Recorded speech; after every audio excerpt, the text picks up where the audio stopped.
নমস্কার বন্ধুরা, পিউ কিচেনে তোমাদেরকে আরও একবার স্বাগত জানিয়ে প্রতিদিনের মতো আজকেও একটা দারুণ রেসিপি নিয়ে হাজির হয়ে গেলাম। আজকে তোমাদের সঙ্গে শেয়ার করব বহু সুন্দরী পাটিসাপটা পিঠে। যেমন নরম তুলতুলে ঠিক ততটাই সুন্দর এবং খেতেও কিন্তু ভীষণ সুন্দর। এরকম পাটিসাপটা যদি তৈরি করতে চাও পুরো ভিডিওটা দেখো, দয়া করে স্কিপ করে যেও না। আশা করি প্রতিদিনের মতো আজকের ভিডিওটাও তোমাদের ভীষণ উপকার লাগবে। তো বন্ধুরা, এরকম নরম তুলতুলে পাটিসাপটা পিঠে খেতেও কিন্তু দুর্দান্ত লাগে। কিভাবে তৈরি করলাম, পুরো পুর কিভাবে তৈরি করলাম, সম্পূর্ণ পিঠে তৈরি তোমরা আজকের ভিডিওতে দেখতে পাবে। দয়া করে স্কিপ করে যেও না পুরো ভিডিওটা। চলো রেসিপিটা শুরু করি। আমি একটা কড়াই বসিয়ে দিয়ে তার মধ্যে আমি একটা গোটা নারকেল কুড়িয়ে নিয়েছি। আমি এখন নারকেল কোড়াটা দিয়ে দিচ্ছি, আর দিয়ে দিচ্ছি আমি পাটালি গুড়। আমি এইভাবে ছুরি দিয়ে গুড়টাকে একটু স্লাইস করে কেটে নেব, তাহলে কিন্তু খুব সুন্দর নারকেলের সাথে মিশে যাবে। এইভাবে আমি গুড়টা দিয়ে দিচ্ছি। আমি এখানে 1.5খানা গুড় দেবো, দুটো গুড় রয়েছে, 1.5খানা গুড় দিয়েছি। এখন আমি গ্যাসের ফ্লেমটাকে একদম লো করে দিয়েছি। এখন গুড়ের সাথে নারকেলটাকে ভালো মতো মিশিয়ে নিচ্ছি। বন্ধুরা, আজকের এই পাটিসাপটার পিঠেটা কিন্তু ভীষণই সুন্দর। যতটা সুন্দর খেতে, দেখতেও কিন্তু খুব সুন্দর। এমন সহজ পদ্ধতিতে তোমাদের সাথে শেয়ার করেছি, তোমরা কিন্তু পুরো ভিডিওটা দেখো, কেউ স্কিপ করে যেও না। এইভাবে আমি কন্টিনিউ নাড়াচাড়া করতে থাকবো গ্যাসের ফ্লেমটাকে লো করে। কিছুক্ষণ বাদে কিন্তু গুড়ের সঙ্গে নারকেলটা একদম মিশে একটা সুন্দর পুর তৈরি হয়ে যাবে।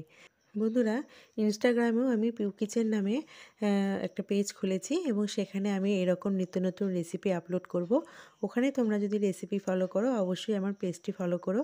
আর ফেসবুক পেজেও আমি রেসিপি দেব, সেখানেও কিন্তু রেসিপি তোমরা দেখতে পাবে এবং ভালো লাগলে অবশ্যই ফেসবুক পেজটাকেও ফলো করে দিও। তো বন্ধুরা, আমার কিন্তু পুরটা একদম রেডি হয়ে গেছে। একটা প্লেটে নামিয়ে নিয়েছি একটু ঠান্ডা করার জন্য। এদিকে আমি একটা বাটি নিয়ে নিয়েছি।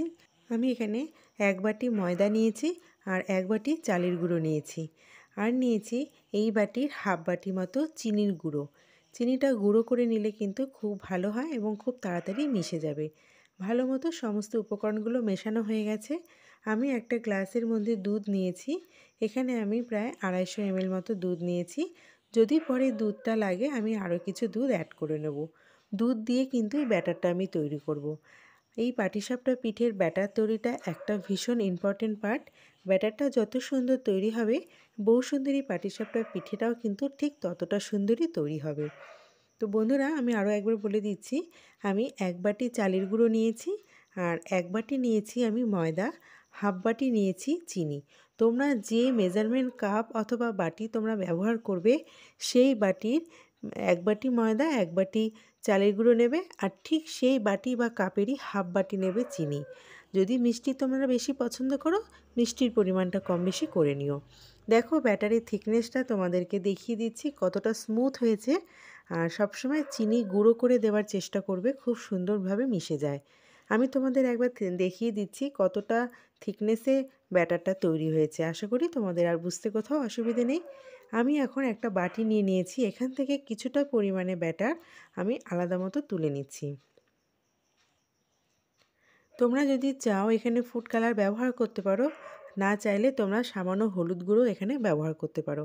আমি খুব সামান্য কেশরি কালার, খুব সুন্দর মিষ্টি কালার ব্যবহার করেছি। দেখো কালারের রঙটা খুব সুন্দর এসেছে। তোমরা চাইলে এখানে হলুদ গুঁড়ো ব্যবহার করতে পারো। তো এখন আমি একটা তোমাদের দেখিয়ে দিচ্ছি। দেখো দুটো ব্যাটার আমার দুরকমভাবে তৈরি হয়ে গেছে। এখন আমি একটা বোতল নিয়ে নেব। এই রকম বোতল কিন্তু সচরাচর আমাদের প্রত্যেকের বাড়িতেই থাকে। একদম নর্মাল একটা প্লাস্টিকের বোতল।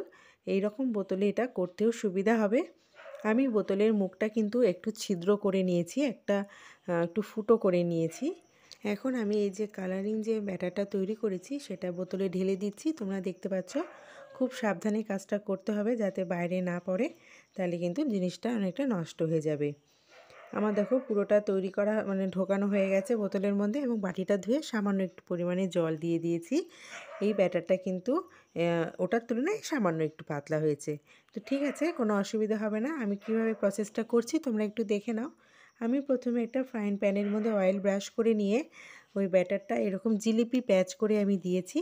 তা একটু কিছুটা টেনে আসার পর আমি একটু সাদা রঙের যে ব্যাটারটা বানিয়েছি সেটা উপর দিয়ে 1 চামচ দিয়ে দিলাম। আর ভালো মতো আমি চারিপাশটা মাখিয়ে নিলাম। কিছুক্ষণ টানার পরে কিন্তু এখানে নারকেলের পুরটা দিয়ে একটা দিক থেকে রোল করা শুরু করব। ভীষণ সহজ সরল পদ্ধতিতে তোমাদেরকে দেখিয়ে দিলাম কিভাবে বউসুন্দরী পাটিসাপটা তৈরি করতে হয়। এইভাবে তোমরা বাড়িতে চটজলদি তৈরি করে নাও বউসুন্দরী পাটিসাপটা। খেতেও সুন্দর লাগবে এবং দেখতেও কিন্তু ভীষণ সুন্দর। দেখো কি দারুণ লাগছে। ঠিক এরকমভাবে জিলিপি প্যাচ করে দিলে কিন্তু দেখতে সুন্দর লাগে। আবারও তোমাদের দেখিয়ে দিচ্ছি আরেকবার। দেখো জিলিপি প্যাচটা অনেক সময় একটু ছোট বড় হয়ে যেতে পারে, তো সেটা নিয়ে ঘাবড়ানোর কোনো ব্যাপার নেই। যেহেতু এটা রোল করা হবে তখন কিন্তু পুরোটাই এক মাপেই চলে আসবে। আশা করছি তোমাদেরকে আমি বোঝাতে পেরেছি। দেখো আমি প্রতিটা কিন্তু পাটিসাপটা পিঠেগুলো তোমাদের সাথে শেয়ার করেছি যাতে তোমাদের বুঝতে কোনো রকম অসুবিধে না হয়। এইভাবে কিন্তু আমি প্রতিটা পাটিসাপটা তৈরি করে নিলাম। আরও একটা পাটিসাপটা তৈরি করে তোমাদেরকে আমি দেখিয়ে দিচ্ছি। তোমরাও কিন্তু চটজলদি পারবে এইভাবে পাটিসাপটা তৈরি করতে। আর একটা জিনিস মাথায় রাখবে বন্ধুরা, গ্যাসের ফ্লেম কিন্তু একদম মিডিয়াম টু লোতে রাখতে হবে।